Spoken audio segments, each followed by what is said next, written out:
Olá, meu nome é Juliana Vargas, trabalho na área de psicopedagogia e no vídeo de hoje eu vou falar um pouco de um dos transtornos de aprendizagem que acomete aí muitas pessoas, a dislexia.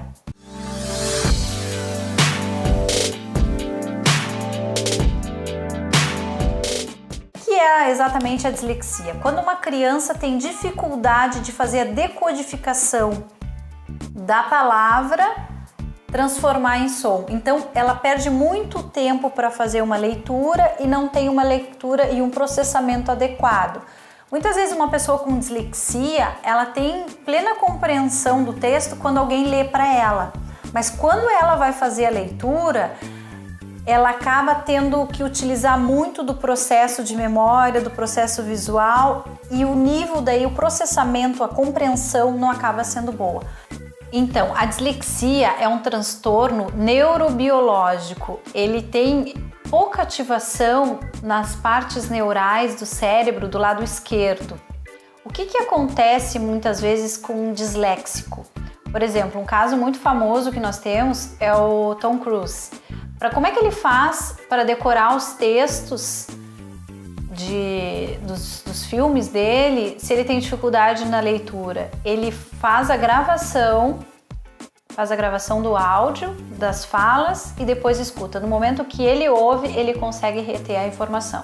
No momento que ele está fazendo a leitura, ele está tendo uma ativação, está usando muito da memória e não consegue naquele momento ter ainda compreensão para fazer a retenção daquela informação. Por isso que ele precisa gravar de forma auditiva e não de forma visual. A dislexia, ela hoje acomete um número muito grande de crianças em fase escolar. Normalmente ela vai aparecer na fase escolar quando a criança está aprendendo a alfabetização, quando está aprendendo a ler e ela tem, por exemplo, uma timidez, ela não gosta de fazer leitura em voz alta, ela tem muita dificuldade, ela demora muito mais que os outros colegas para fazer a leitura de um determinado texto. Às vezes ela consegue fazer a leitura, mas não consegue fazer a compreensão daquele texto. Então a gente tem que olhar para que a gente possa ajudá-la depois a encaminhar um profissional adequado para fazer uma avaliação dentro de critérios e padrões. E, se necessário, encaminhar um profissional, um neurologista, para que consiga identificar e, com isso, depois realizar uma intervenção para que ative outros lados cerebrais, porque a dislexia ela não tem cura. Então, as causas da dislexia, elas podem ser genética. Normalmente, um pai e uma mãe que tem dislexia tem uma probabilidade de transmitir para o seu filho. Tem as questões cognitivas, que é em relação à parte fonológica, em relação às questões ambientais, que tem, por exemplo, assim, as toxinas que podem trazer prejuízo numa alimentação que venha com alta carga, por exemplo, alguma coisa que venha com chumbo, algum metal pesado, que isso pode desencadear num problema cognitivo. Então essas são algumas causas que podem ocorrer. Existem algumas estratégias para ajudar os disléxicos na intervenção, que eles consigam absorver melhor a leitura. Uma das estratégias é a estratégia logográfica, que a criança utiliza do desenho da palavra para fazer o referencial ao texto que está escrito ali, ou vamos dizer assim, do desenho da letra para fazer o referencial da palavra.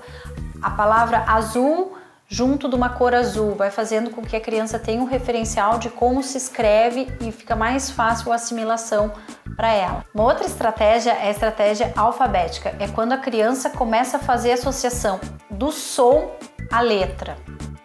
Ela ainda não tem uma compreensão muito clara, ela consegue fazer a leitura, mas ainda não consegue fazer muito a decodificação, o processamento daquele texto, por exemplo. E depois entra numa terceira fase, que é a fase ortográfica, quando a criança já começa a ter uma melhor compreensão do texto e ela começa já a juntar letras, palavras e formando consequentemente a frase e o texto. Aí ela já começa a usar um pouco menos da memória, que antes ela utilizava da memória para gravar, que é a palavra azul tem a ver com a cor azul, o que que significa.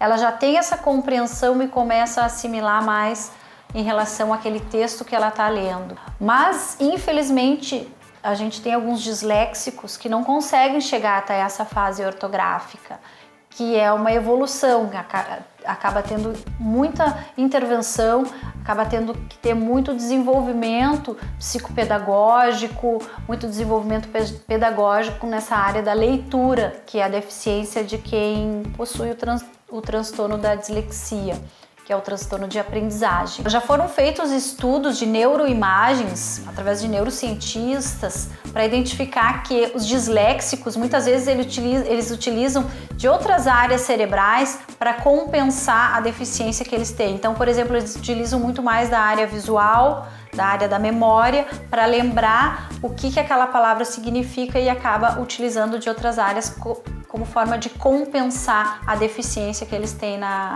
em relação à leitura. Como referencial teórico, eu quero passar esse livro que eu já até comentei em outro vídeo que nós fizemos aqui, que são os transtornos de dificuldade de aprendizagem. É um livro de fácil leitura, bem interessante, serve de consulta também para quem tem dúvidas a respeito dos assuntos. Obrigada! Se você gostou do vídeo, curte aí, compartilha, não esquece de se inscrever no canal e a gente vai continuar falando, vou continuar trazendo assuntos de transtornos de aprendizagem. Continuem acompanhando e até o próximo vídeo. Um beijo, tchau, tchau!